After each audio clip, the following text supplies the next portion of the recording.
Escanteio que o Rodrigo Alves vai cobrar. Setor canhoto, autorizada a cobrança. Ele vem com o pé direito, vai levantar fechadinho para a boca do gol. Na frente do Andrei, o Henrique Dourado. Olha o levantamento. O Andrei saiu do gol. Voltou, olha, sobra a chance do Botafogo. O Henrique Dourado vai marcar. É gol! É gol, é gol, é gol, é gol, é gol!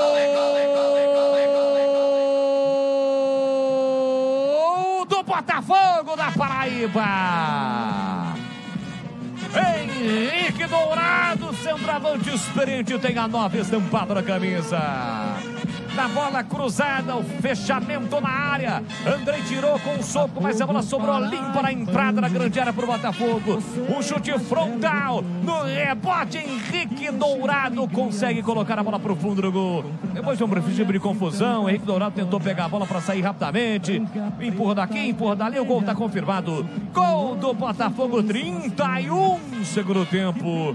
Guarani 2, Botafogo na Paraíba 1. E o detalhe do gol, Vladimir Catarina. O Henrique Dourado entrou para isso, né? Para as bolas serem alçadas a ele. O Andrei não conseguiu fazer o corte na cobrança do escanteio. A bola ficou viva ali dentro da área até que o Henrique Dourado, meio que aos trancos e barrancos, conseguiu mandar para a rede. Diminui o Botafogo 2-1.